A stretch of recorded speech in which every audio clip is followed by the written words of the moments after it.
সুপ্রিয় ডিগ্রি প্রথম বর্ষের ছাত্রীরা আসসালামু আলাইকুম। আমরা আজকে রেশিও অ্যানালাইসিসের একটি অঙ্ক করব। এখানে কি কি দেওয়া আছে একটু দেখো।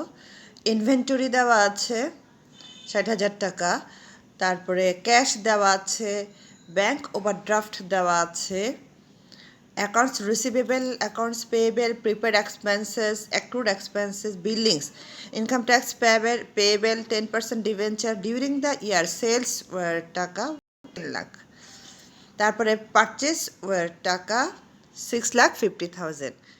Determine the following ratio. কী কী রেশিও বের করতে বলেছে? Current ratio, acid test ratio, stock turnover ratio, accounts receivable rate turnover, accounts payable turnover ratio.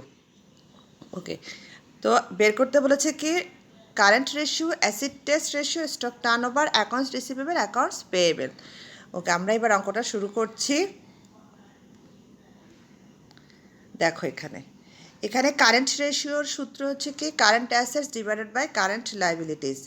তো কারেন্ট অ্যাসেটের মধ্যে কি কি আসছে দেখো, ক্যাশ, অ্যাকাউন্টস রিসিভেবল, ইনভেন্টরি আর হচ্ছে কি prepaid expenses. Cash, accounts receivable, inventory, prepaid expenses হচ্ছে total current asset 2,40,000।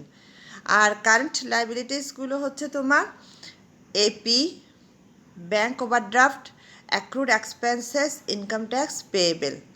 Total current liabilities হচ্ছে 50,000। এবার একটার সাথে একটা ডিভাইড করলে কি হয় দেখো, 2,40,000কে 50,000 দিয়ে ডিভাইড করলে আনসার আসে 5:1। এবার আসো অ্যাসিড টেস্ট রেশিও, যার বাংলা হচ্ছে তারল্য অনুপাত। অ্যাসিড টেস্ট রেশিও হচ্ছে liquid assets divide by current liabilities. Liquid assets মানে কি? চলতি সম্পদ থেকে মজুত পণ্য এবং অগ্রিম ব্যয় যদি বাদ দিই তাহলে যেটা থাকে সেটাকে বলে লিকুইড অ্যাসেটস। অর্থাৎ কারেন্ট অ্যাসেটস থেকে আমরা ইনভেন্টরি বাদ দিলাম আর প্রিপেড এক্সপেন্সেস বাদ দিলাম। কারেন্ট অ্যাসেট ছিল 2,40,000, ইনভেন্টরি 60,000 আর প্রিপেড এক্সপেন্স ছিল 15,000। মাইনাস করলে আসে 1,65,000। তা এই হলো লিকুইড অ্যাসেটস 1,65,000 আর কারেন্ট লাইবিলিটি হচ্ছে 50,000। ডিভাইড করলে আনসার আসে 3:1। এবার আসে স্টক টার্ন ওভার রেশিও, মজুত পণ্য আবর্তন অনুপাত। মজুত পণ্য আবর্তন অনুপাতের সূত্র হচ্ছে কি cost of goods sold divided by average inventory. Cost of goods sold divided by average inventory. আচ্ছা, এবার আসো কস্ট অফ গুডস সোল্ডের সূত্র কি?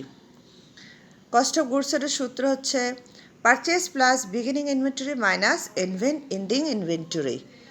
পারচেস ছিল 6,50,000, বিগিনিং ইনভেন্টরি কোশ্চেনে ছিল না, মাইনাস এন্ডিং ইনভেন্টরি হচ্ছে 60,000। মাইনাস করলে আসে 5,90,000। এটা হচ্ছে কস্ট অফ গুডস সোল্ড। পারচেজের সাথে বিগিনিং ইনভেন্টরি যোগ করলাম, এন্ডিং ইনভেন্টরি মাইনাস করলাম, আনসার হচ্ছে 5,90,000। এ হলো আমাদের কি cost of goods sold. R beginning inventory যেহেতু নাই কোশ্চেনে তাহলে অ্যাভারেজ ইনভেন্টরি হবে না, জাস্ট ক্লোজিং ইনভেন্টরিটা বসাবো। তাহলে 5,90,000কে 60,000 দিয়ে ডিভাইড করলে আনসার আসে 10 টাইমস। এবার আসো accounts receivable turnover ratio, দেনাদার আবর্তন অনুপাত।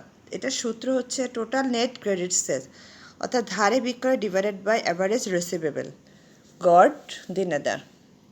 এখন শোনো, কোশ্চানে যেহেতু কোনো ক্রেডিট সেল দেওয়া নাই তাই sales are assume to be an account, বিক্রয়কেই ধারে বিক্রয় ধরা হয়েছে।